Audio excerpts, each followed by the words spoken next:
Call this meeting to order. Welcome everyone to our meeting. Today is October 9th, 2012. It is approximately 6:33.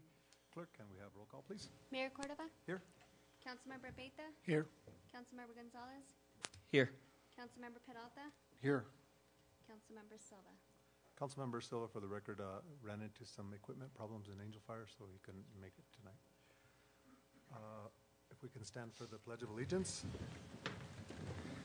And at this time, I'd like, since we're honoring an individual in our community, I'd like the oldest member of our community, or actually Mrs. Romero, if she could lead us into the Pledge of Allegiance. To the flag of the United States of America and to the republic for which it stands, one nation, under God, indivisible, with liberty and justice for all.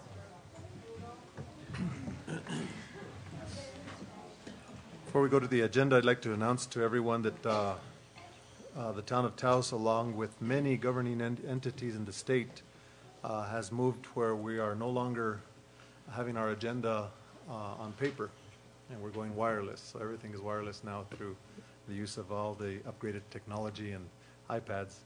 So that makes it very, very easy for council members to be engaged with the agenda as it's being created, write notes, and be discussed with staff concerns that they may have before the agenda hits the council meeting. So that's what we're all discussing here and connecting into the server. All right, we do have the agenda as presented. Members of the council, do you have any questions to the agenda as presented? If not, entertain a motion to approve. So moved, Mr. Mayor. Second. Motion and a second. All those in favor signify by saying aye. Aye. Those opposed, motion carries. Next, we will go on to the meeting minutes. Approval of meeting minutes of September 11th, 2012, regular meeting minutes. Any questions to those meeting minutes as presented? I have none, Mr. Mayor. None, Mr. Mayor. Move for approval. Second. Motion and a second. Any further discussion? All those in favor signify by saying aye. Aye. Those opposed, motion carries. Next, we will go to item 6A, centenarian recognition.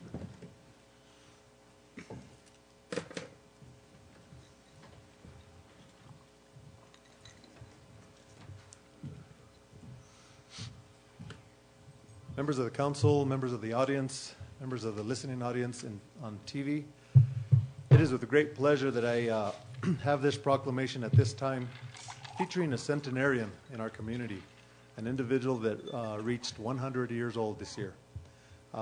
Members of the council, I serve as vice president of the National Hispanic Cultural Center, and we did a New Mexico history, celebrating the 100th birthday of New Mexico. And the National Hispanic Culture wanted to celebrate 100 years of Hispanic culture and art. And in that celebration, the County of Bernalillo, along with the National Hispanic Cultural Center, wanted to honor centenarians.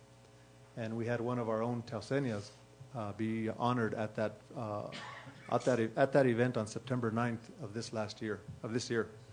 And it was an honor and pleasure to see Miss Cora Romero, and at this time I'd like to have all her children and Miss Cora Romero, if she can come here to the podium, if they could bring Miss Cora Romero here to the side of the podium so that people can see her.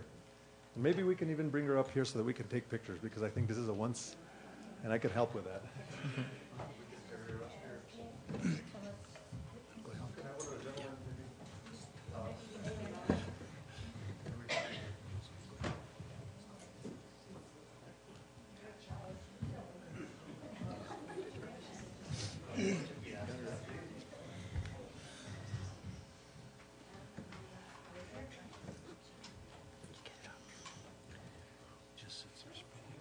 If we could have the members of the family, the children, the children come up here.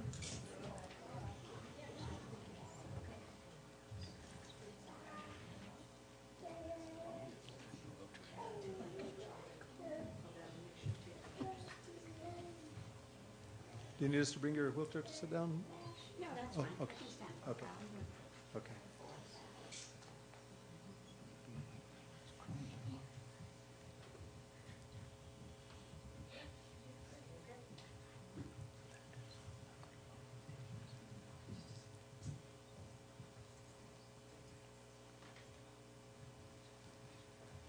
These are the children of Miss Cora Romero, who celebrated on July 15th of this year, 100 years.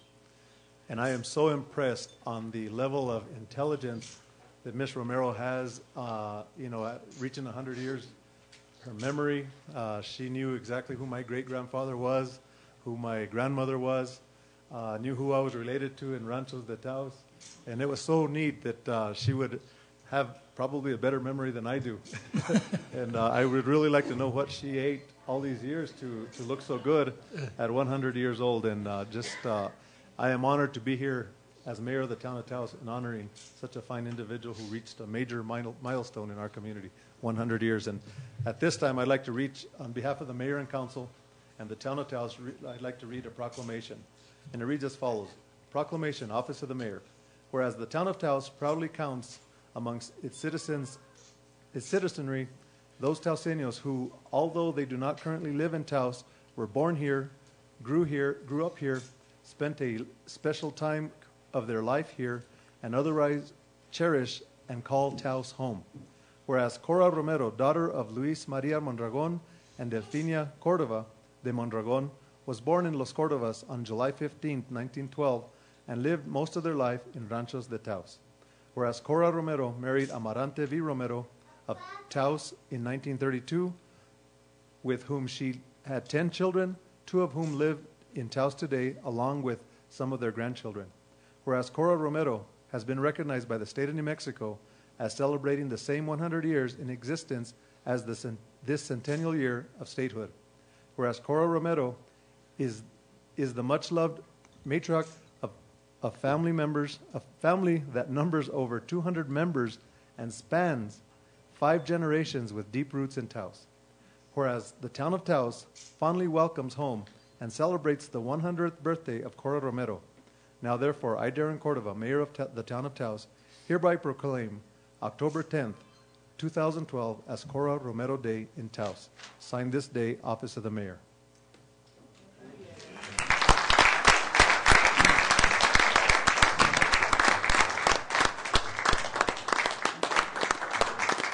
At this time, I urge all citizens of the town of Taos to pay special tribute on this day to Cora Romero on her 100th birthday, celebrating many 100th birthday days this year. I know she's been honored at the State Senate, the Cultural Center, probably in your hometown of Albuquerque now, and we're honored here to celebrate this day with you. Congratulations to you and your family.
Once again, congratulations to the family for taking care of your mother for all these years, and congratulations to Cora Romero celebrating your 100th birthday. Congratulations.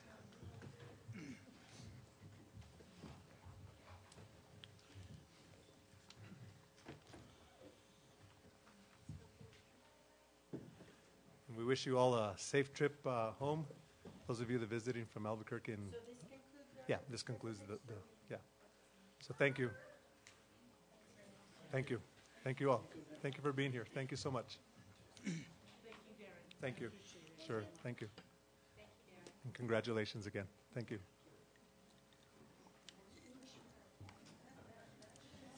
Yeah, I know. I won't get there. I know. Okay, next we will go to the Citizens Forum, item 7. And on the Citizens Forum, we do have a few individuals, and I'd like to call up Mr. Brad Malone.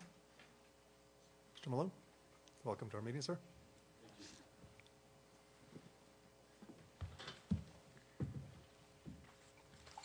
Thank you once again for the opportunity to address the council on an issue that you're going to be voting on a little later on this evening, specifically the fiber optic initiative. The Taos County Chamber of Commerce strongly endorses the construction of a fiber optic network in our region. We believe that this is perhaps the largest economic development initiative in the history of our region. And to ignore the potential of this program brings us to a question of, will we waste a precious moment in our history? The Chamber wants to launch an education program. We're currently planning a January launch to educate businesses as to what the fiber system is and who currently provides the types of services that are going to be available, and how currently existing businesses can grow their businesses around this program. The education, public safety, and healthcare of Taos alone is probably going to be hugely affected. Just for example, the hospital is telling me that if they need to transmit records right now, they have to send their guests or their patients with DVDs. So they can't currently transmit records from Holy Cross to, let's say, a specialty center in Denver or Albuquerque. Public safety, the infrastructure for having things in the ground that can't be compromised as easily as what we have now, and also education. Small towns who've gotten fiber to them have seen dramatic improvements in their education systems across the country. So it behooves the Chamber to go ahead and start educating the business community. We're going to start that in January. We hope to get your support in that. And we also want to make one final distinction. We believe that there is a company here called TaosNet that provides a high-speed internet product, but the rest of what's being called high-speed internet in Taos is not really that. It's something else. It's an 80s technology that Taos simply can no longer rely upon. We have to get into the 21st century and allow our existing businesses the opportunity to seize that and grow from there. Thanks so much. Okay, thank you, sir. Next, we have Mr. Gene Sanchez. Welcome to our meeting.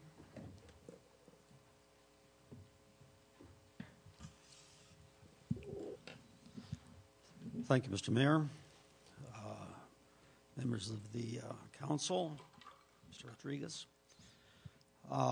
Yes, I saw that you were going to have a resolution to endorse the broadband, and I thought this would be a good opportunity for me to come and say that I have been characterized as an obstructionist, someone who is trying to prevent the construction of the broadband, and there's nothing further from the truth. I have always said that I do support the broadband, that it's a good thing for the community. I have never once spoken against it.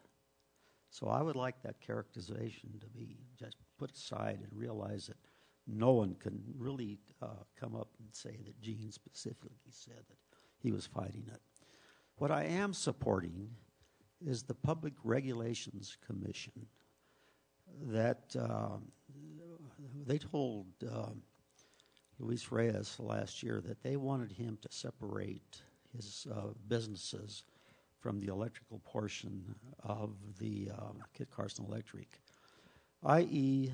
the propane, the command center, the internet broadband. And this they did because they recognized that the electrical portion of our Kit Carson Electric is very much in debt. And what they wanted to do was to protect the membership, the electrical membership, from any problem that may arise.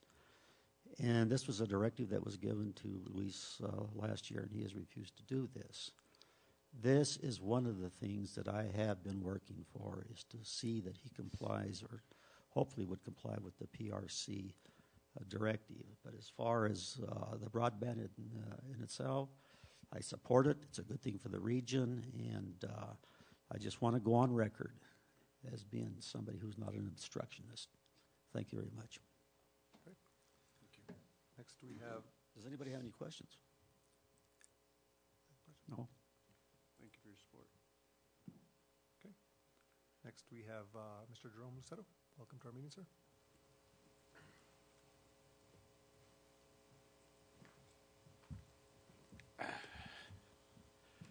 Thank you, Mr. Mayor and Council, Mr. Manager. I, too, have been characterized as an obstructionist and as a cave person regarding this broadband initiative.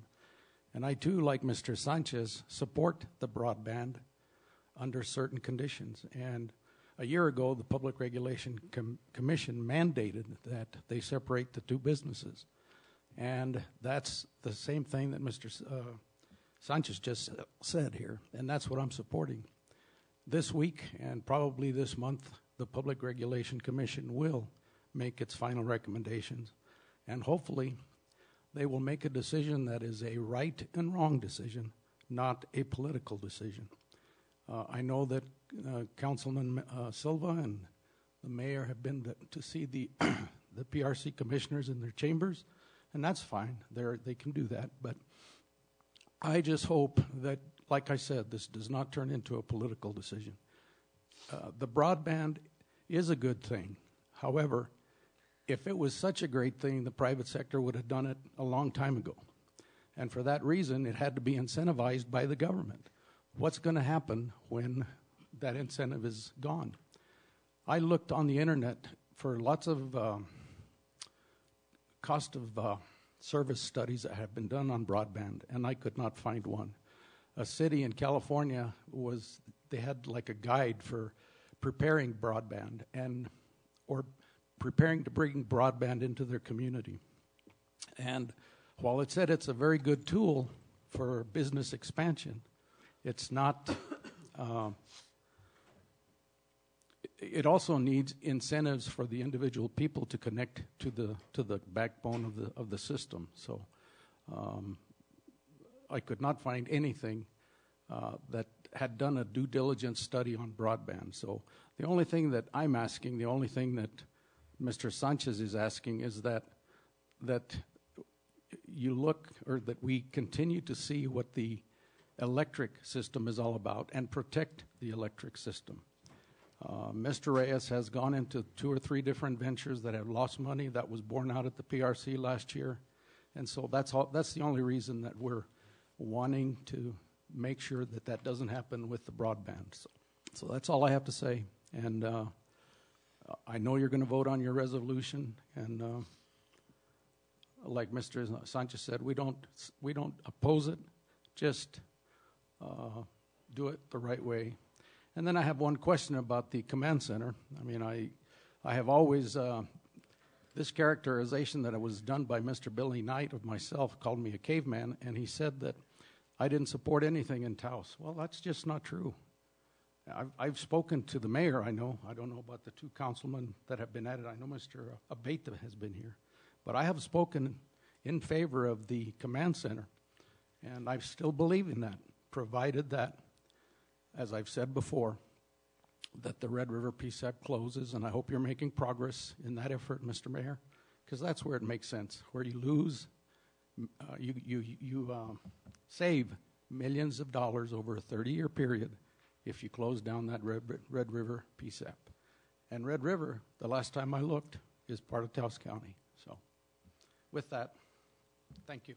Just to answer your question, I think you posed it as a question. I know that Councilmember Peralta and the manager, Councilmember Peralta, has been one of the councilors taking the lead on doing the due diligence on behalf of the council. And we're expecting to get maybe a report maybe in the next couple of meetings as to where we're at in the current update. I don't think it's ready, but Councilmember Peralta, maybe you can give a brief summarization on that. Yeah, Mr. Mayor, we are in the process of looking at organizations that can provide us with an independent study of the total structure of a command center, whether it's in the current location or a new location.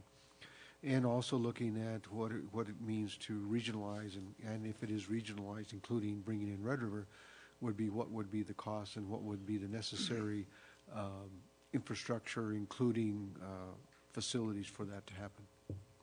And we're hoping to have them on board by in November, I believe, is what we're looking at, to start all of their research and then their reporting. Now, this is a group that has no dog in the fight. They will not provide any equipment. They will not provide anything other than looking. And this is what they do: is they look at and see what you need to have and how it should operate, and give you information about that, so that you can give. And this is total from cost to operations, and it's to help you to structure your center properly, so that it gets the best possible service to your community. Well, I think, like I said, I think this is a good thing, and because you avoid duplication, but everybody has to be willing to play. So That's right. And briefly, Mr. Lucero, you mentioned that you were for the broadband as long as it's done the right way. What would be your definition as the right way, just so that we know what you're... Well, separate it. Just let it stand on its own. The commission, I think, was very clear when they said separate your business from the electric. Make it stand alone. I posed a question to the Public Regulation Commission. I filed my questions yesterday. One of them was to approach the RUS and say, make this a 100% grant project, because it's one of the first in the nation. And this would give the entire country an indication as to whether this broadband initiative, whether it's in Taos or in Albuquerque or in wherever in the country, it would serve as a pilot project, and maybe in a future endeavor of this type, it wouldn't face the opposition that this one is facing. But because of Mr. Reyes's, he's a good person. Nobody's denying that. But he's got a track record of a lot of projects that have failed. Significant failures in money. And my biggest concern as a former engineer and utility person is that we maintain the integrity of the electric system. That is the core business that we need to deal with. In the 80s, Public Service Colorado, just like Public Service in New Mexico, went into all kinds of outside ventures. And they didn't know what they were doing. As an example, in Denver, at one of the power plants, they went into a fish farm. They were taking the cooling water from one of the towers, and they were building a fish farm. Well, they quickly lost a lot of money in that endeavor. The only point I'm trying to make is that utility industry in the 80s went into a lot of outside ventures that they did not know what they were doing.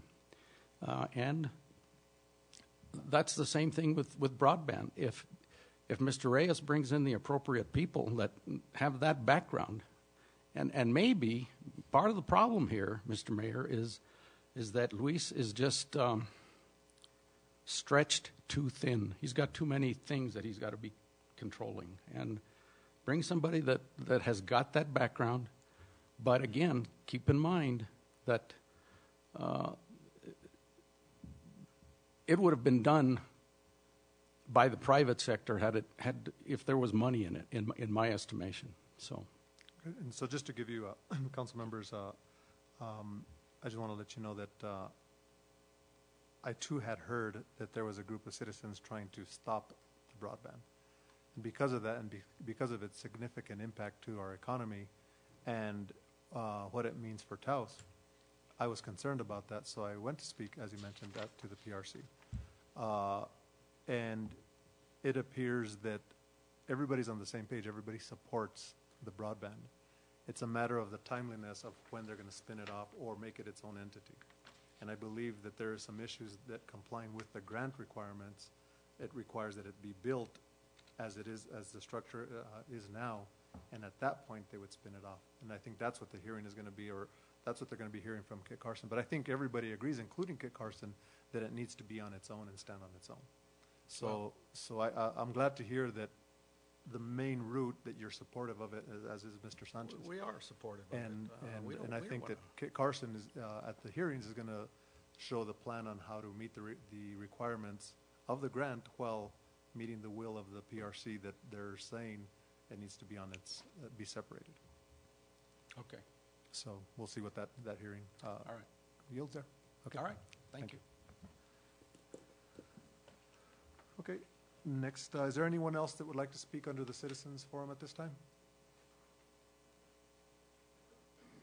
Seeing none, we will go on to the regular agenda and we'll move on to item 8A, consideration and approval of Resolution 1256, which would authorize the direct the town manager and staff to pursue annexations through the New Mexico Boundary Commission. These additional parcels, which includes Las Haciendas subdivision, Gustorf, from Los Pandos to Cruz Alta, would be added to the properties located in Phase 1 annexations and as part of Resolutions 1111 and 1121. Members of the council, I think this has been going on, is an ongoing process of cleaning up the boundaries, not necessarily an intent to annex or do mass annexation. It's basically to make everybody's life easier and clean up annexation I think this council and previous councils have wanted to do so. Bill, Oscar? Yes, sir. Mr. Mayor, what we're asking you with this resolution is direction to add two parcels to the list that we already have before the Boundaries Commission for annexation. We have our planning director, Mr. William Morris, here to give you a brief presentation of what those properties are and what this resolution represents. Thank you, Mr. Mayor and Council.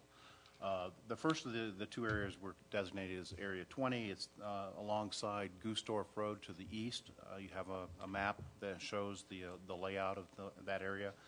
There are 39 parcels located in there, totaling about 62 acres. They do meet the test for annexations. They are contiguous to the town's municipal boundaries on three sides, and the town can provide the infrastructure and services that are shown in the staff report.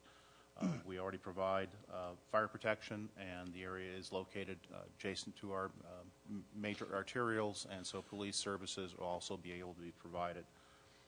And as such, it is consistent with planning considerations, trying to promote efficient delivery of government service to this area. The Las Hacienda subdivision is Area 21. There are 48 parcels in there, totaling approximately 41 acres. This is a subdivision. There are no services provided by the town. The area is wholly surrounded by the town's municipal boundaries. The town can provide the infrastructure and services as required by state law, and it meets, again, the planning considerations of taking care of these pockets that are wholly surrounded by the municipality, and because we can provide those services very effectively or more effectively. And as such, staff is recommending adoption of the resolution 1256 so we can add this to the previously approved properties that were previously approved by the council back in the spring of 2011. Councilmember Peralta? Thank you, Mr. Mayor. Bill, in looking at the map of our Area 20, in the Vegas de Taos subdivision, how old is this map? This map, Area 20, was produced by my staff just recently. I'm pretty sure it's outdated. It's outdated. I think it's fairly well There's a road in Vegas subdivision that goes from where it ends now, which would be the Vegas Road, goes actually all the way down to Los Pondos. So we need to look at the date of this map and see if there isn't any other changes within the area that we would like to annex. Yes, sir. Just in case there's a question from the Annexation Commission. Also, in the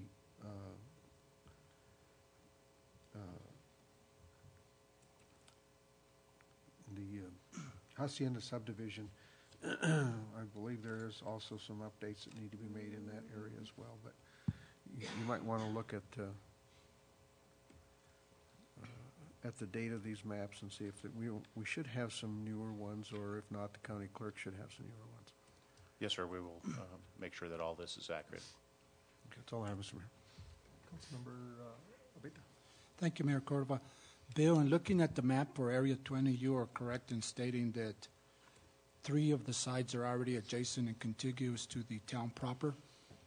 The 4th side you said is not, but when you look at the map on the 4th side, to be 100% correct, 50% of the 4th side is already adjacent and contiguous to the town. So there's a really small sliver of three parcels that would connect the dots per se to make this Area 20 100% surrounded by town proper.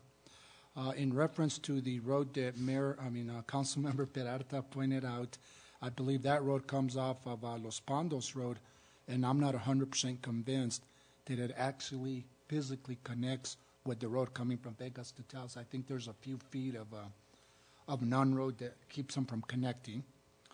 And then in looking at Area 20, Bill, it's interesting to note, just for the record, that even though that's an island surrounded 100% by the city around the entire circumference of Area 21, there are already a couple of property owners that at their request have asked to be annexed and have been annexed. And it's just the precedence that's there that it's long overdue.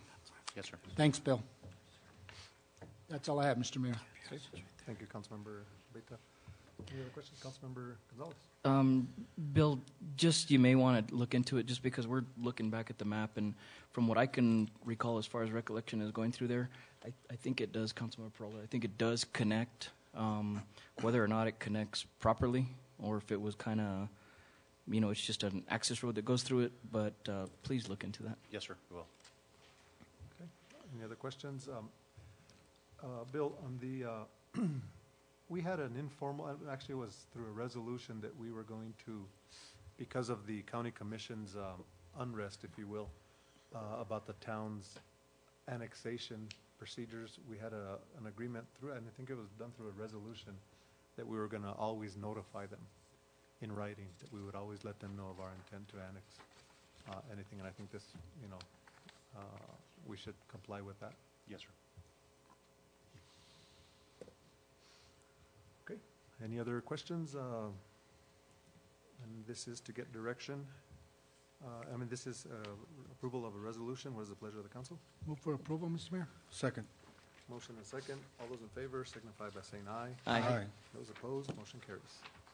Thank you, Bill. Thank you. Next, we have consideration and approval of Resolution 1263, budget adjustment request to increase capital outlay expenditures in the amount of $10,600 for change orders 1 and 2 for the equipment shed expansion project. Yes, sir, Mr. Mayor. What this resolution does is that it authorizes us to move $10,600 from the ending balance in the solid waste fund into the capital fund in order to pay for 2 change orders in the amount, total amount of $9,000. The project itself was some $206,000, just a little bit more, and so with an adjustment of this $9,000, you're seeing about a little less than 5%, actually more like a 4% total difference in cost from the original price. And by the way, those 2 change orders were change orders that we requested. The project went very smoothly. The design was perfect. Everything went really well. We just took advantage the project as it was rolling forward to make a couple of changes, including the installation of a surveillance system and electrical wiring that allows us to flip off the switches from different locations as opposed to just one location in the recycling center.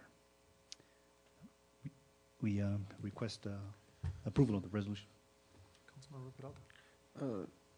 Mr. Mayor, Mr. Rodriguez, the switching of power, is that a safety issue so that they can turn power down in case there's something going wrong, or is it just a matter of shutting down at night and opening in the morning? It was more a question of convenience. As it stands right now, you have to walk way into the yard to shut it off, and there are 2 gates there. So this allows, among other things, allows us to shut everything down from either gate. It also includes a surveillance system, a basic surveillance system. Now, in being able to shut down the power at the gates, there isn't an issue of the public being able to get in there and mess with the power by doing that? No, sir. We're pretty confident that that has been designed in a way that people can't get to it. Of course, if we have our Public Works Director here to answer that specific question. Good evening, Mr. Mayor, members of the council, Councilman Peralta. The switching, and I will have to correct Oscar. It was to provide 3-way switches within the building itself, so that the lights could be accessed from the walk-through door, or the newly installed walk-through door. And it occurred in the new design and in the old design, or in the existing building. I'm sorry. Now, excuse me, if I could, Mr. Mayor. Is that strictly for lights? It's not for turning on power to the compactors or anything like that? Mr. Mayor, Councilmember Peralta, no, it's strictly for lighting. Thank you. Okay. Any other questions? Not, what is the pleasure of the council? Move for approval, Mr. Mayor. Second. Motion and second. All those in favor signify by saying aye. Aye. Those opposed, motion carries. Thank you, French. Thank you, Oscar. Next, we'll go to item C, Resolution 1264, consideration and approval of Resolution 1264 supporting Kit Carson Electric Co-op's fiber broadband project which would allow every home in Taos to connect to the internet via fiber broadband infrastructure. Oscar. Yes, sir. Mr. Mayor, what you have here is a resolution declaring the council's support for the broadband project. As was mentioned earlier, this is a very significant economic activity just in and of itself, the impact of which would be even greater. These days, this kind of basic infrastructure is just that. It is very basic infrastructure, like water, like electricity. A town that is well connected is well positioned for continued economic development and growth. Okay. Any comments, questions? Just want to let the council know, as I did reiterate a little bit earlier, and because I did hear that there was a group of citizens that were trying to stop the fiber, I grew concerned and I scheduled meetings with the PRC Commission and let them know that we were in support of it, and that I was proposing a resolution of support. Now, the concern of separation, I think that is an issue that Kit Carson needs to look at internally, and I think everybody's on the same page, and I would urge the citizens that have that concern to have discussions with Kit Carson, because that isn't their ultimate plan, is to separate the entities. But to comply with the grant, and I'm not sure how exactly, I'm just paraphrasing how the grant reads, but it's my understanding that the grant, part of the grant requirement is that it still remain under Kit Carson's purview during the construction process. But in my discussions with Kit Carson Electric, they are planning to fully comply with PRC's intent in separating the entities, but they must do that once the project is finished. And Steve, am I correct on that? Do you want to reiterate anything on that?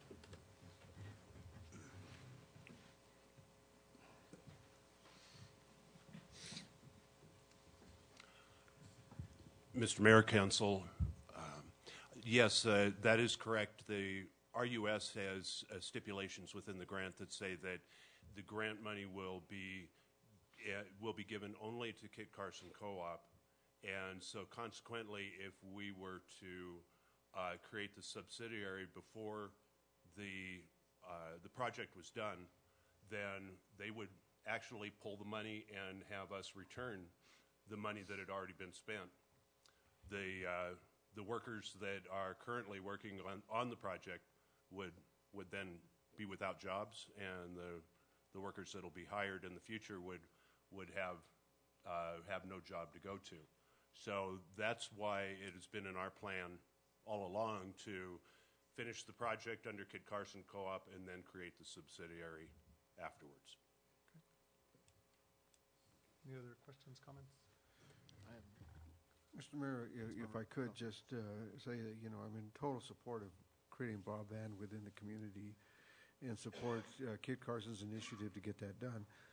However, I feel that as a matter of being able to look at this thing from a business standpoint, I agree with the two comments that were made earlier that there should be a separation of the books, in a sense. It doesn't necessarily have to come out from underneath Kit Carson, but you can create two books, one that shows what's happening with broadband and the other one is what's happening with Kit Carson Electric. Mm-hmm. And I think that can go forward without having to get into the situation of, but that's really up to the membership of Kit Carson to decide. I am a member of Kit Carson personally, but as a member, that is a totally different thing for me to speak of rather than as a council member. So just looking at it from a business standpoint, you can create two sets of books in the sense of separating two different operations within the same corporation.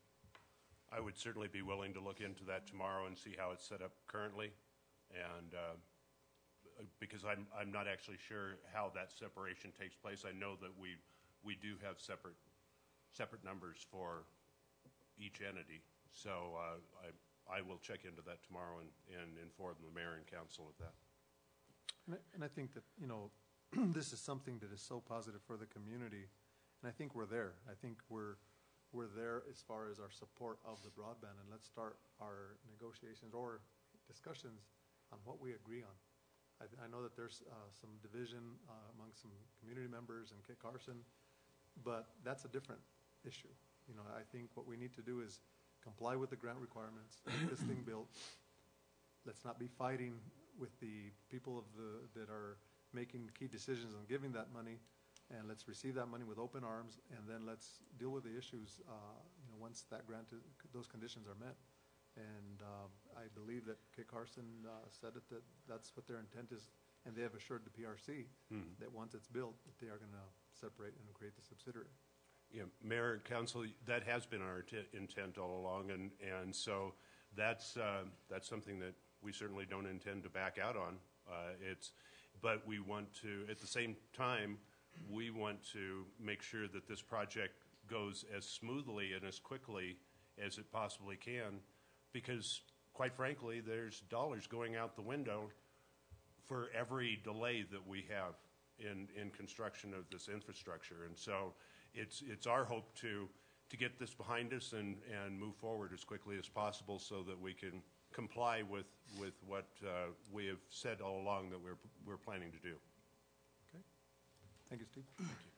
Any comments, questions? If not, what is the pleasure of the council? Move for approval, Mr. Mayor. Second. Motion and second. All those in favor signify by saying aye. Aye. Those opposed, motion carries. And Councilmember Silva did mention that he would have abstained on this issue since he wanted me to make that known. Okay. Next, we will go to item D, Resolution 1262. Consideration and approval of Resolution 1262 authorizing Mayor Cordova to negotiate and execute contract with the qualified low bidder for the purpose of constructing the 2012 CDBG project number 12CNR 101G35. I think that was I01G35. Oscar. Yes, sir. Mr. Mayor, this item is related to the item E, the following item. And what you have here is something that is a little unusual. And what we're trying to do here, Mayor, is maximize whatever time is available to us so that we can get this project going and make use of the last few days that are in the construction season in town. As it stands right now, the bids will be open on Friday afternoon, the 19th. And we just don't think that that's going to give us enough time in those 2 days, really, to those 2 business days, or really 1.5 business days, to get all of the exact numbers and the exact names in place to put it on the October 23rd agenda. So what we're requesting here is authorization so that the mayor can execute a contract with a limited amount, up to a certain amount, up to the amount that's allowed in or granted to us in CDBG, and that resolution, that contract that he would be executing is the one below that. We didn't intend for that one to be acted on, but in the abundance of caution, and just to be as transparent as we could with you and the public, we put it here so you can see that, and so the public can see that, and so that everyone is clear as to our intention. What happened this year is that the state, the Department of Finance and Administration, took a lot longer to review all of the grants. They were sent out, and it put us quite behind our construction schedule. And so what we're trying to do with this is maximize whatever days are available to us, and that's what it is. So our intention is, if you authorize this resolution, once we have all that information, if there's any chance at all that we can bring all of the completed information back to you and a more complete resolution if you want by the 23rd, then we'll certainly do that. If not, we'll certainly be reporting back to you what it was and who exactly it was to make sure that it meant the spirit of resolution if you approve it. Okay, I just have a question. Can this done be legally? Because really what I'm doing is entering into a contract on behalf of the council, and it's just really set for ratification, not necessarily for approval, because it wouldn't be able to be denied at that point because I'm binding the town. Mr. Mayor, it is a bit unusual, as the town manager said, and we are up against a time consideration, which is why we're proceeding in this way. This is going to be back for council for ratification of the contract that the mayor is authorized to sign. There are strict limits relative to the funding options, so it's not a blank check. I don't have a problem with it legally as long as it comes back to council at some point for ratification of the action. So when you say, what if the council doesn't ratify it? Well, then we got a problem. I'm just playing devil's advocate here. Well, I mean, when we have the resolution that we know what the project is, we know what the funding source is, we know what it's going to cost, I won't be approving a contract for more money than this, so there would theoretically be no reason for council to reject this. Yeah, we have strict limits, and contracts don't get through town hall without me signing them, and they're not going to get signed if they exceed these numbers. Great, and I guess what I want to let the council know the predicament that we're in. I didn't know that we're looking at doing this, and if that's what we need to do to so that we don't lose our funding cycle for next year. I did specifically travel to Santa Fe to meet with the chief of staff of the governor, because CDBG, we've had this problem all along. They give you strict timelines to complete, or you cannot qualify to reapply for future funding. And I've been of the sentiment, and I've told staff that I want to go every year for $500,000 for whatever we can and complete these projects timely. Sometimes with the environmental assessments, et cetera, some of the conditions of the grant, sometimes they don't lend itself to finish within that time frame.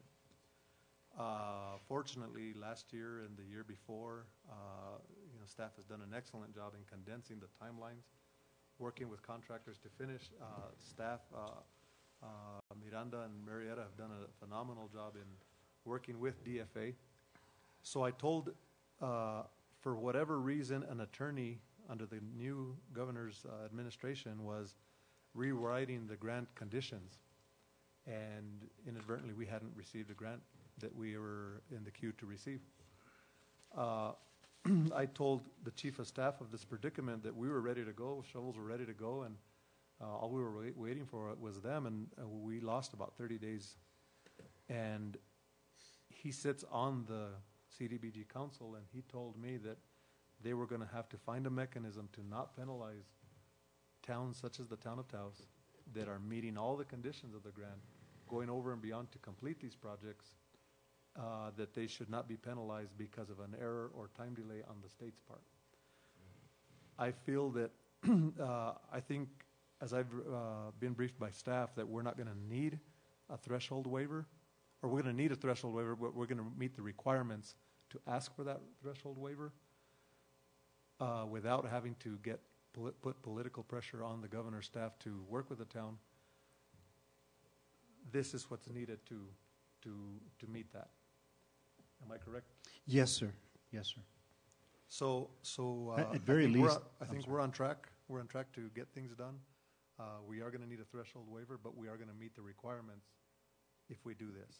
So that I just wanted to give a history of, we've tried crossing all our T's, dotting all our I's, trying to work with the state. Fortunately, they understand the predicament, and one of the main representatives of the CDBG council understands that, which is the governor's chief of staff, the governor's appointee to that council. And they're willing to work with us, but we told them that we were going to make every effort.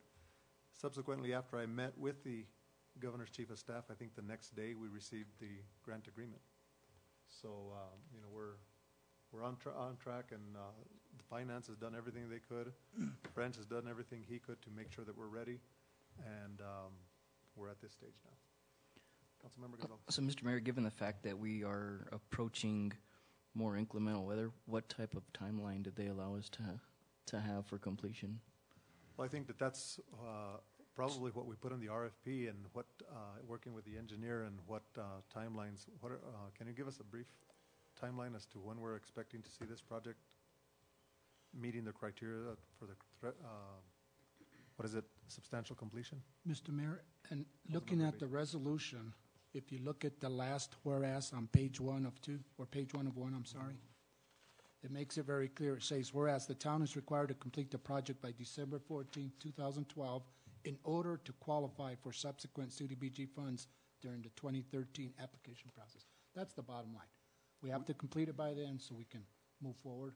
Otherwise, and as a result, if we wait till the next regular meeting, we've just taken more capable days that are available to the contractor to work. So that's the urgency. If we give you the power to negotiate, you'll negotiate it in the next couple of days, and they'll start turning dirt.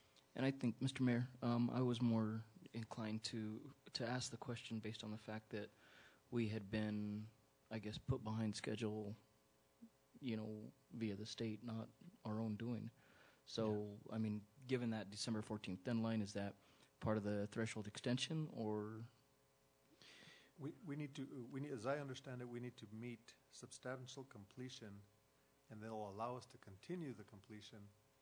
They'll come and inspect and make sure that we reach that point, and at that point, we would ask for a threshold waiver contingent that we are at substantial completion by December 14th. Yes, and I want to make just a couple of things real clear here. It is going to be very tight for us to get even to the point of substantial completion by December 14th. We're going to try as best we can. And what we intend to have in front of the state, or the application have in front of the state, is the basis for an argument to say we did everything possible. There was never a delay on our part. All the delay, for about a month and a half of delay, was all on their side. And so at that moment, we'd be asking them for that extension, or that waiver. And in the past, they've been very strict about this. In the past, substantial completion meant precisely that there was just a punch list left to go. But we are in a situation where it's going to be hard for us to be in that condition by December 14th. Of course, depending on the weather. We're just assuming the worst case here, and we're trying to be as conservative as we can, and just pinch out whatever days are available in the construction season to make sure we get past that. But and bear in mind that what's happening here is what we're building here is a road, and not the subsurface, not stuff that you can do maybe perhaps in some inclement weather, but we're putting the top on top of it, and that will be, it's a special conditions that you need, the right conditions that you need for that, and so those are waning right now. But given the nature of the delays being that they came from them, we're in a better position, right, to ask for the threshold. Yes, waiver. but we're just going to make sure that there's no room for them to say, you could have done it in 2 weeks. Okay, thank you. Plus, we've already flagged it with one of the key players of CDBG Council that we were in this predicament. So, Councilmember Gonzalez, we were pretty much in the same predicament last year when the public utilities were doing it. And as you recall, we were dealing with the contractor that didn't meet the qualifications of CDBG. And the issue that we had then was it started off as a 90-day or 120-day project, moved to a 75-day project. Then I think it was a 39-day project that we were able to finish it in. So kudos to staff. You guys have really done an outstanding job in meeting these hard requirements. Finance, I know it's a nightmare having to deal with DFA. And I feel confident in this resolution, council members, because there's strict requirements that we have to follow in these CDBGs, and as we have the eyes of our attorney looking closely at it. So. Yes, as well as the DFA is going to review all of this as well. They won't let it go very far without that. In fact, that's one of the steps here. Once we open the bids and we are able to, even on our own basis, establish the lowest bidder, it goes to the DFA, and then they have to approve that bidder, and they have to approve the documents as well. So there's a lot of safeguards here. Okay. Council members?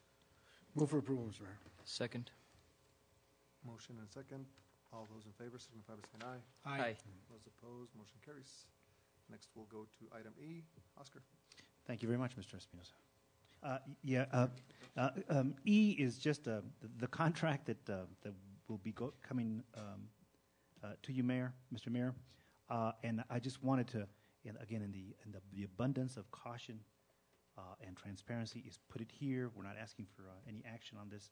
We just want you and the public to know that it's this contract that we're asking the mayor to sign once we are able to fill in the blanks, and that's all we want to do with that. Just in the abundance of caution, just so everybody can see it. These blanks will be filled in within the confines of procurement and grant requirements, correct? Yes, sir. Yes, sir. Good. Okay. So this was not an action item? No, not an action item. I'm just trying to make real clear that this is what it is in the event that there's any questions. Because it is unusual what we're doing here. Yes. Okay. So we'll go to item F. Planning and Zoning and Building Department Overview. Planning and Zoning and Buildings Department Overview PowerPoint presentation on the department's duties, responsibilities, the resources it manages to accomplish them, the service levels achieved, and the related salient issues. Bill and Oscar.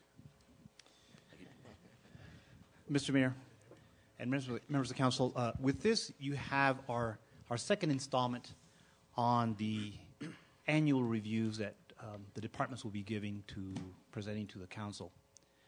You recall the one we had last month with finance. We have followed that format with planning, and we intend to continue that in the future. Again, the intention here is for you to hear from our standpoint what it is that we're doing, what resources you've given us to do those things, how good a job we think we're doing there, what are the important issues that we're paying attention to, and more specifically at the end, what we're doing to address those sorts of issues. And so tonight it's the Department of Planning and Planning, Zoning, and Building that we bring in front of you now. I want to preface this presentation by pointing out some things that might be pretty obvious to you as well. And that is, this is a department that's got a lot of challenges, perhaps one of the most challenged departments in the town organization. It is very clear to us, it was very clear to me soon after I got here, what it was we were facing. I could give you the long list of things that are of big concern to me. but I would be getting into the presentation to do that. But there's just a couple of things I want to present and make sure that that's out there as well, and that I think I can say safely as someone who's looking at it from fresh eyes. I've only been here for 4 months, and that is how some of the things that might explain what we have here does not in any way excuse it, but at least explains how it is that this department got to the condition that it is in right now. I looked at the last time that this department, I looked at the history of this department, the last time it enjoyed some stability, and that was under a Mr. Alan Vigil, who retired in the year 2000 after a 12-year tenure as department director, and before that several years as a town planner. And I just counted from 2000 till the current director, 9 different directors. 9 different directors. The average tenure of those directors is about 1.1 years. The longest tenure among those directors was 1.25 years. And only 2 people even made it to the 2-year mark. One of the directors was there for exactly 2 years. The other person that made it for 2 years was there for exactly 2 years. Everybody else was there less than 2 years. There were a number of interim appointments that lasted over a couple of months. There was even one period where the town experimented with a double directorship. There were 2 people in charge. And then there were several spells where there was no director at all, where no one was named even on an interim basis. Along the way, the department changed. In fact, there was one episode where the department completely changed to a different focus. It went from planning and zoning to economic and community development, where the focus was more on economic development. And there was another part there where the department consolidated with still another department. So what you and by the way, in some of those consolidations and some of those changes, people who were at the front or who were directors of the department were moved down into the staff ranks. In fact, today there are 2 people who used to be at one point directors who are now among the staff. Now, just as a manager, I could tell you those are things that would challenge any organization to get things straight and to move forward. And I only present that to you just really to make sure that all the considerations are out there. And as we look at the challenges and take a stock of the challenges that this department is facing, I think one of the things that clearly is also a bit out there is just the lack of continuity and the problems that this department faces were just made deeper, got worse with that lack of continuity. Anyway, without any more, I'll turn the presentation over to Mr. Morris. Good evening, Mr. Mayor and Council. As the manager stated, this is a presentation about the Planning, Zoning, and Building Department's past performance and future work plan. It's also a presentation about a department which has had, as a result of this review process, been shown to have some significant issues which must be addressed immediately. Under duties and responsibilities, we have the long-range planning section, which prepares different types of long-range planning documents to help guide future development in the town. It initiates the ICIP process with finance, submits applications for planning and energy efficiency grants, and coordinates with Taos County planning in an informal manner. The current planning section staffs a variety of standing boards and commissions, including planning and zoning, historic preservation, the Development Review Committee, and the Arts and Cultural District. Staff in this section processes land development applications, annexations, and lot splits, and writes text amendments to the Land Use Development Code. Building Services section reviews building permits or plans, issues building permits, and performs building inspections. This section also performs inspections related to the issuing of business licenses and changes of occupancy. They also provide guidance to contractors and the general public concerning questions about construction and manages the FEMA floodplain program. Business registration section issues business registrations, special event permits, push cart, and vendor licenses. The GIS section, GIS stands for Graphic Information Systems, which is an intelligent mapping process where the computer takes data and uses it to make maps that are asking questions. This section will continue to digitize and input information and continue to scan large-scale plans and provide addresses to new properties. Code enforcement is responsible for the sign, graffiti, and dilapidated properties ordinances of the town of Taos. The resources to do this are as follows. There are 8 full-time employees, 2 planners, a building official, a code enforcement officer, a business registration technician, a GIS tech, and administrative assistant.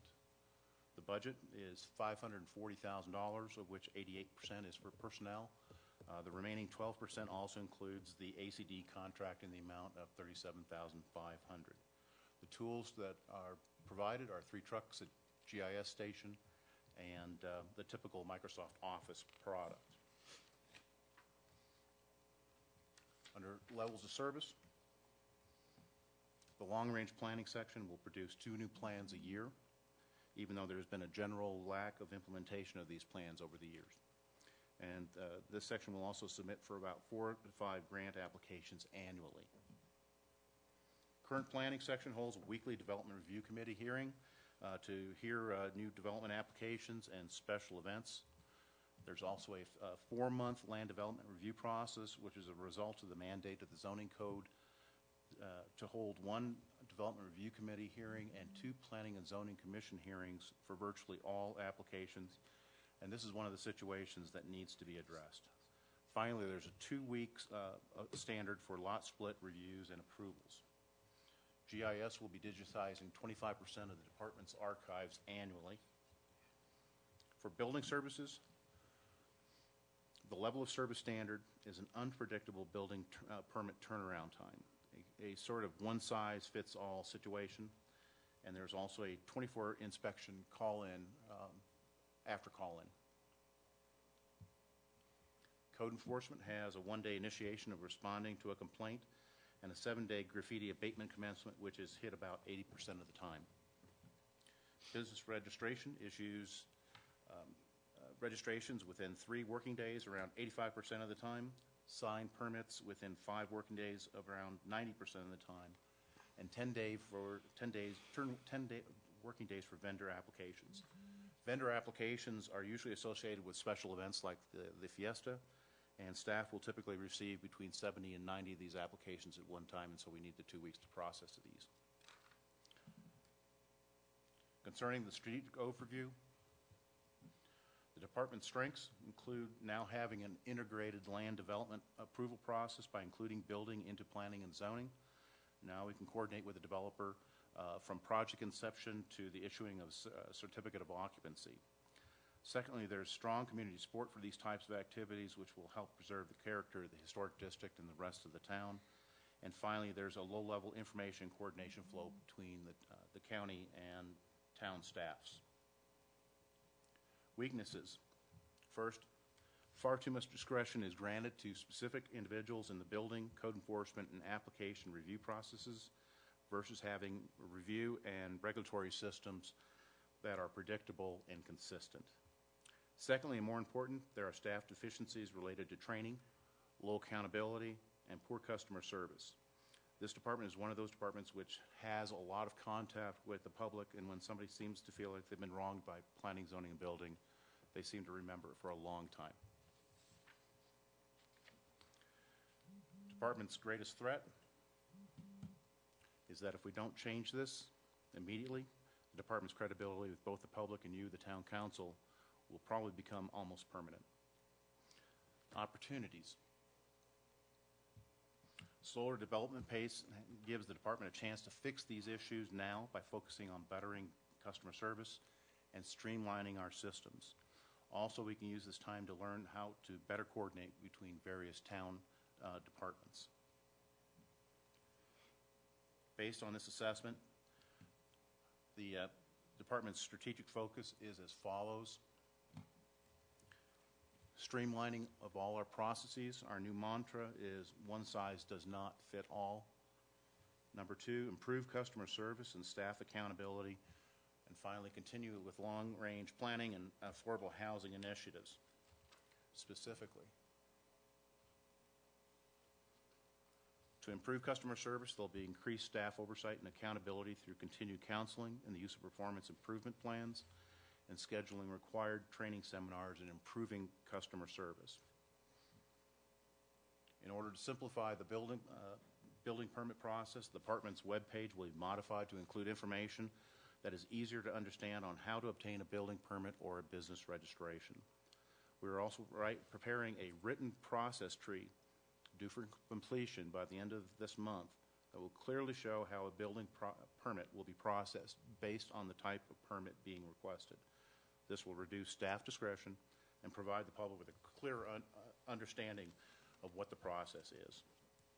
In order to streamline the application review process, staff has prepared a text that is being reviewed by the Planning and Zoning Commission that will create a gradated review process, meaning that not all applications will need to go to a DRC and 2 public hearings. These are scheduled to be brought before you in early December. Increased graffiti enforcement by decreasing the abatement time through direct repainting efforts with prior agreements with property owners. These are for properties that are repeatedly hit. We know which ones they are, and trying to get their approval to paint them immediately instead of going through the entire process. Finally, in order to continue with long-range planning and affordable housing initiatives, staff will start preparing the downtown master plan and infrastructure and economic development elements. Staff will also start implementing the goals, objectives, and policies of the recently adopted affordable housing element. And finally, staff will continue to enhance interdepartmental coordination as a means of assisting in implementing these plans. This concludes my presentation. I stand for any questions. Council members, any questions? Councilmember Gonzalez. Bill, thank you for the report, and thank you for recognizing your strengths, weaknesses, and the basic SWOT analysis. Since I became a counselor, this is one department that I think I have probably continually, with regards to the manager, met on over and over again. And I do see a disconnect, and I'm glad that you're seeing that also within your own staff. And I think there's some major changes that need to happen. And for lack of a better word, the way our constituents put it is that they feel the planning and zoning is on a power trip. And that's the one thing I hate to hear. I guess the thing that I look at with regards to this type, and I'm glad that we're starting to do this because of the fact that it helps us recognize our weaknesses within our municipality. So the one thing I think I would like to see with regards, and I get hit from all different angles on it, and maybe because I'm in the industry, is I'd like to see a better way of issuing building permits and business registrations. And I don't know if we can go to an online process of doing that to avoid these people from actually having to come in to the town and then revisit again for the items that they've left out or forgotten. We just talked tonight about going to wireless technology and going to having our agendas on here. I think it would save both staff and the individual a huge amount of time. So please look into that and as soon as possible. Again, just with the amount of discretion that's given within that building code, I think training is everything, and also oversight has a lot to do with it. So I'd like to see a little just more unity, I guess, built within that department, and not so much resistance to each other, and not for the department not to forget the ultimate organizational chart and who sits at the top of that, and that's our constituents. Yes, sir. Okay. Councilmember Peralta. Thank you, Mr. Mayor. The formula that you have produced for us, I think, is a good starting point. I'd like to build a little bit on what Councilmember Gonzalez is saying in the sense of trying to separate those things that can be easily handled by online, possibly areas, and then from the more difficult things that require staff intervention or even commission intervention. But I think one of the ways that can help that is by producing a checkoff list, in the sense of, if you meet these certain requirements, you need to go no further. If you don't meet these certain requirements, then you need to go further. I really see that in the area of a business license. I'm not too sure what all the requirements are at this particular point in time, but it doesn't seem to me that we should be, for use of a better word, doing an investigation of the business before we issue a license.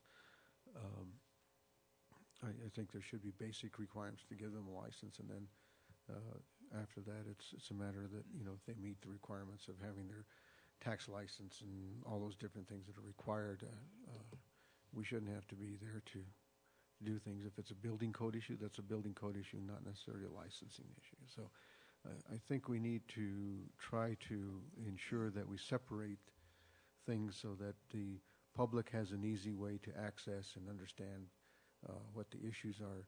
And I think that'll help staff as well. Thank you. Thank you, Mr. Mayor. Councilmember Abeta. Thank you, Mayor Cordova. Bill, thank you very much for an excellent briefing. Just like the finance briefing, this is a good roadmap to help the department move forward. On a macro level, any organization should always be reviewing its processes and seeing how it can continually improve them. In this case, of course, our planning department needs a lot of work. It's had a lot of lack of continuity, as you mentioned. There's been multiple directors over the last 9 or 10 years. So I could argue that our planning department is indeed broken, and it needs a major overhaul. It needs to be looked at. The other day I had a constituent contact me. She was building a residential home. It took over 3 weeks to get a building permit. And I asked myself, why couldn't it take 10 days or less? And it took over 3 weeks. And I asked that constituent, do you want me to make a phone call? And she said, no, let the process work. And she let the process work. So it's not about that particular constituent. But as Council Member Gonzalez very clearly pointed out, too many times government employees, whether we're at the local level, the state level, or even the federal level, i.e. the United States Air Force, we forget that we work for our constituents. And the day that an employee forgets that we work for the people is the day that there's stagnation, complacency, and a failure to perform. So this is a leadership issue, and it requires looking at the department and figuring out how are we going to take this department and move it forward so that a building permit can be issued in 10 days, so that a lot split that you're showing now, 2 weeks for a lot approval, can occur on the spot as long as the constituent brings all the required documentation that's needed. I do lot splits every day, and I can go to the county and I can do a lot split in 30 minutes. Yet here we're still saying we want to take 2 weeks to do a lot split. It shouldn't take 2 weeks to do a lot split if the constituent has all the appropriate documentation, including the boundary survey. But those are just specific examples. But as you stated, and you very clearly recognized, Bill, the fact that the economy's been bad and the building permit numbers have dramatically gone down, the workload has gone down with that. This is a perfect opportunity to evaluate and fix, because the planning department needs a major overhaul. Thanks, Bill. Thank you, sir. Thank you. My comments, I just want to preface my comments by saying that by no means are they an attack on you as the department head or on any employee.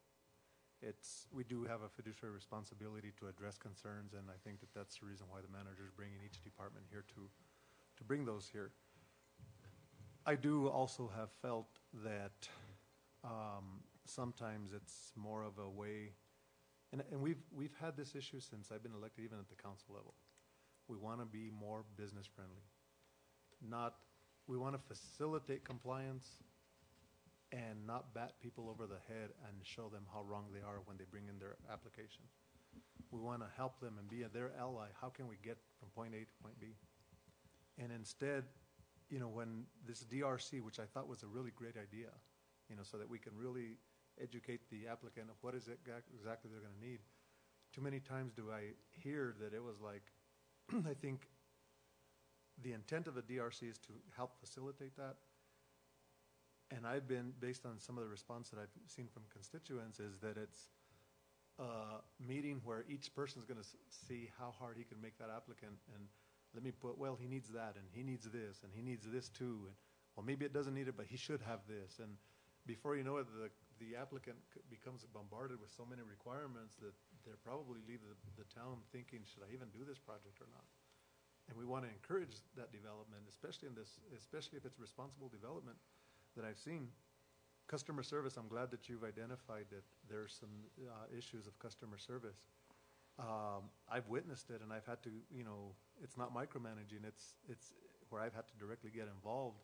And I think, Oscar, you had left out of town, I think, to move your family here at that time. But it was an issue where a restaurant had clearly wanted to open by a certain date. I think it was for the fiestas, I believe. And they had all their documentation, all their inspections had been done, with the exception is they had their CRS number, but they didn't have the actual certificate. But it was close to 5 o'clock, and he said, well, I'll go back.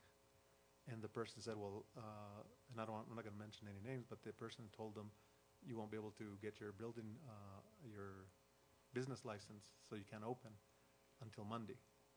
I had to call the assistant manager and say, look, this is ridiculous. We need to get this person in business. There's no reason why we should have a business shut down for the weekend because he doesn't have the actual certificate. This person was not going to give a false, number, or we could have issued it, say, hey, Monday morning I need to see that thing here. Or better yet, the person could have said, well, I'll wait for you 15 more minutes. I'll wait for you, fax it into me or whatever.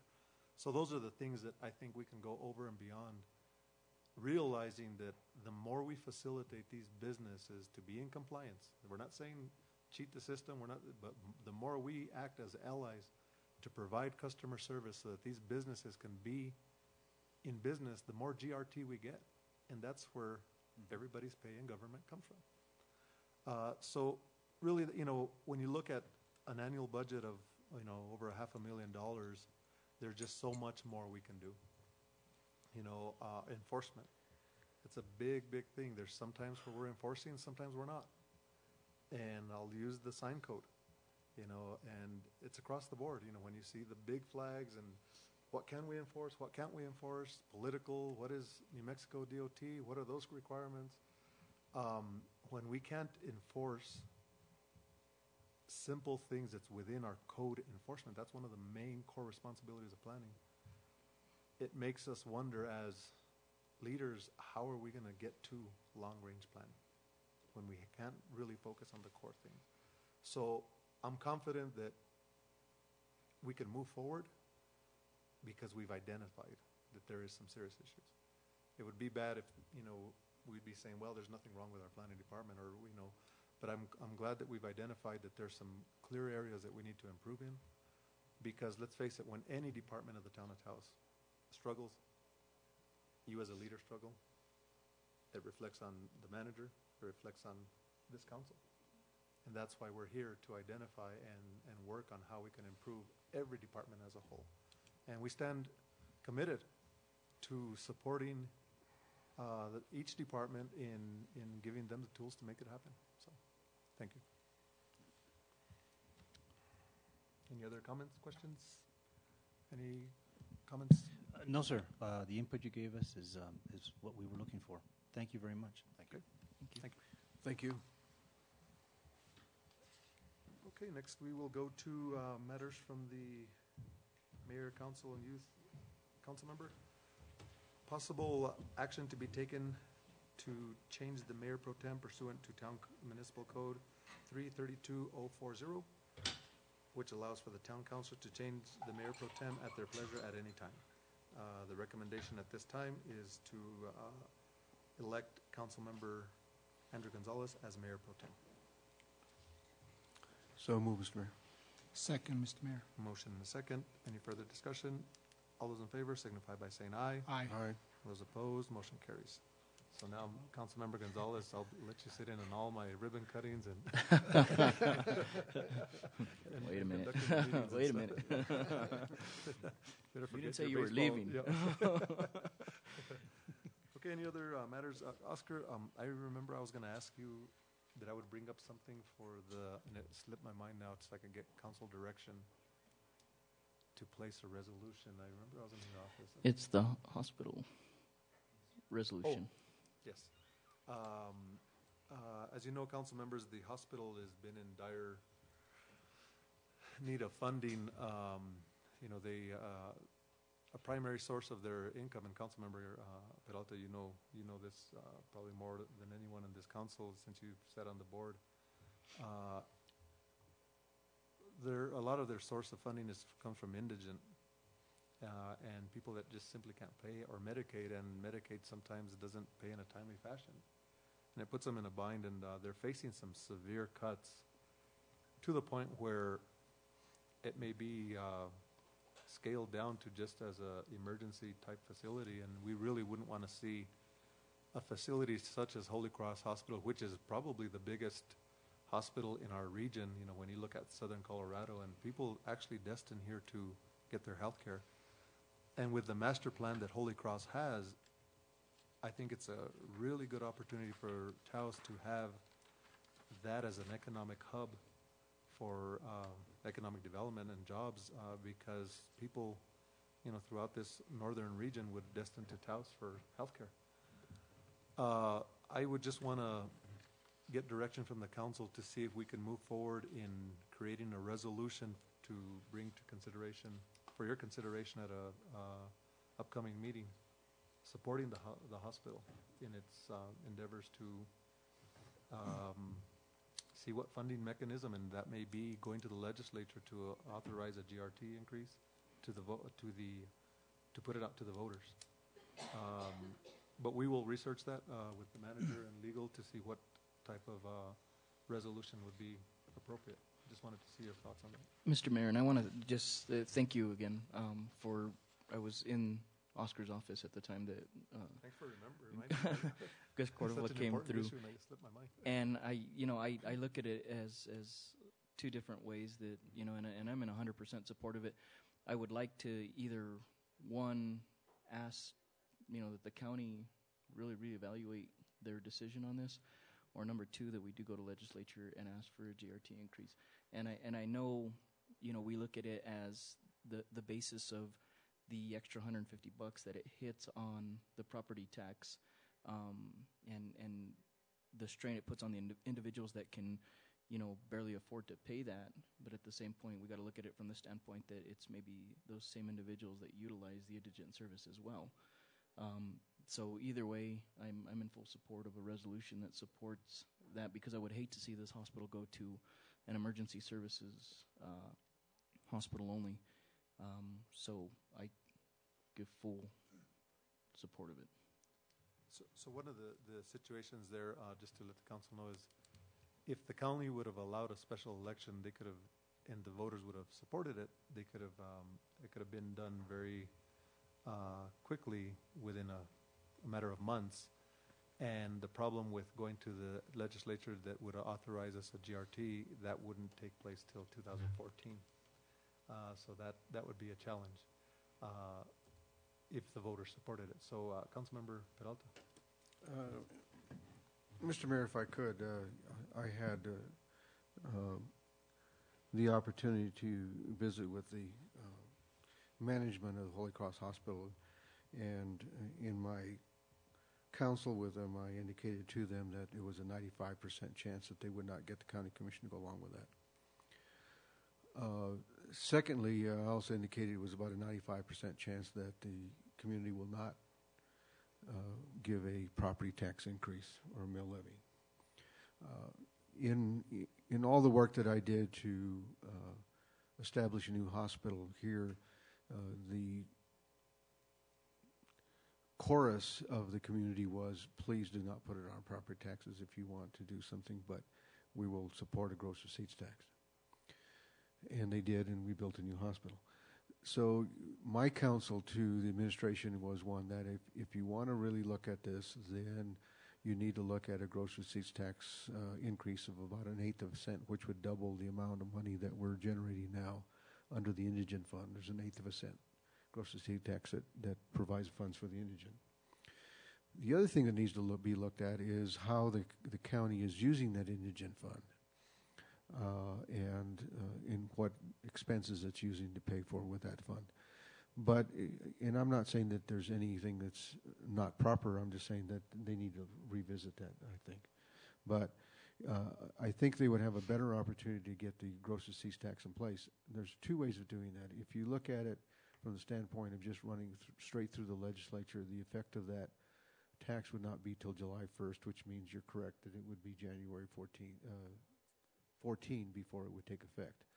However, if you run that tax through with the emergency clause, and it could get through in the first 30 days of the legislative session, then the election could take place in April and be implemented by July 1st of 2013.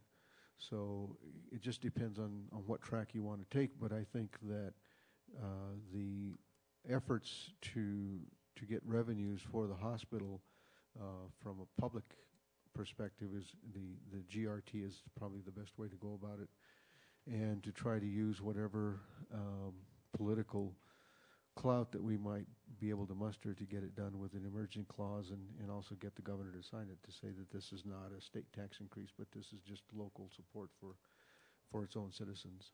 And that's going to be part of the political that you're going to have to go through. But I just don't see any possibility. And one of the things that I did ask the hospital administration to do is, if they were interested in a property tax for the hospital under the Hospital Act, that they do a survey of the populace to see if there is support for it prior to instituting it, because that would cost them $1,000 as compared to $40,000 to put on the election. That could be a failure, and that's a waste of funds that they don't have. So those are some of the things that I discussed with them, and my counsel to them is to try to get a gross receipts tax that would be the best bet for them. And Councilmember Peralta, I fully agree that I don't think a property tax would have passed. I personally don't support a property tax. I would support a GRT increase, because then our visitors and everybody pays for it. Mm-hmm. So I think that that's the best strategy to move forward with. And you're correct that within that indigent fund, if we increase it, the problem that we have is it still goes to the county. And fortunately, we're getting some new commissioners in, so maybe the tension or the political tension would ease up. But that's the problem with the indigent fund is it appears that not all of it is going to where the hospital would like it to go. And I'm not sure what the rationale that falls within the purview and the authority of the commission, but that appears to be a concern, that if it goes through the indigent path, that the county still has discretion to gut that funding mechanism. So, Councilmember Abeyta. Thank you, Mayor Cordova.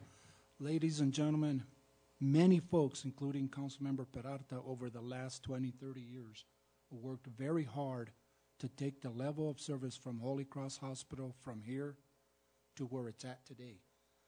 To allow it to now go the other way is a fatal error for Taos. So we all have to come together collectively, and we got to find a way to hammer out a solution. I don't personally know what that solution is. I did have the opportunity to dialogue with Commissioner Sanchez. I had the opportunity to dialogue with Commissioner Baroni. Commissioner Baroni is keeping the lines of communication open with our CEO of Holy Cross Hospital, Peter Hofstetter. There are several ideas out there, including the one that you folks are bringing up. The bottom line is we all got to roll up our sleeves. We got to work together, and we have to hammer out a solution that's going to keep this hospital afloat. To start challenging what 5 doctors and 3 administrators collectively make is completely and totally irrelevant. Those same doctors in another city would triple their salary. They have chosen to come here with some very unique skill sets and taken a severe pay cut to serve the community of Taos, and so to attack their pay is completely inappropriate.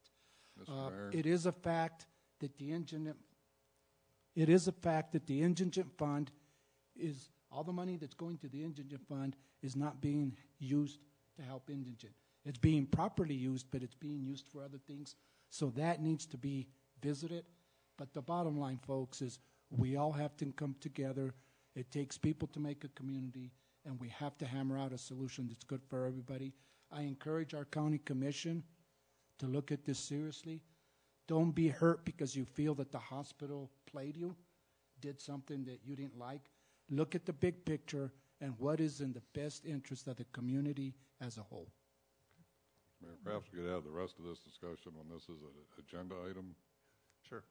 Thank you. Okay.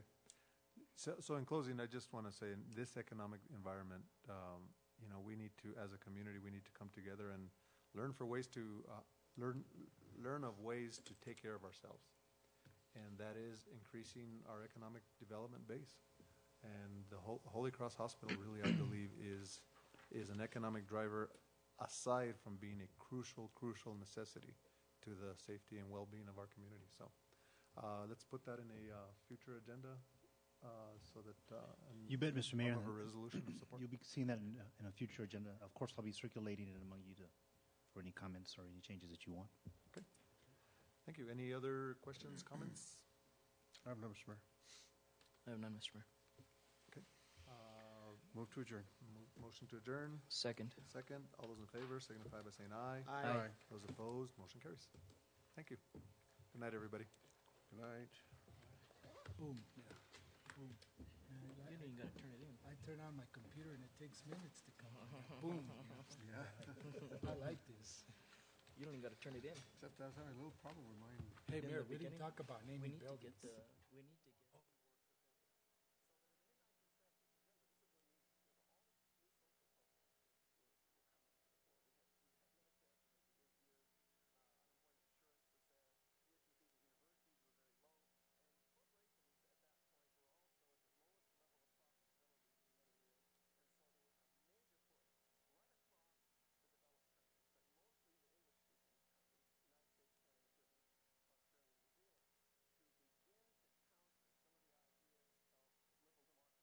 and social democracy.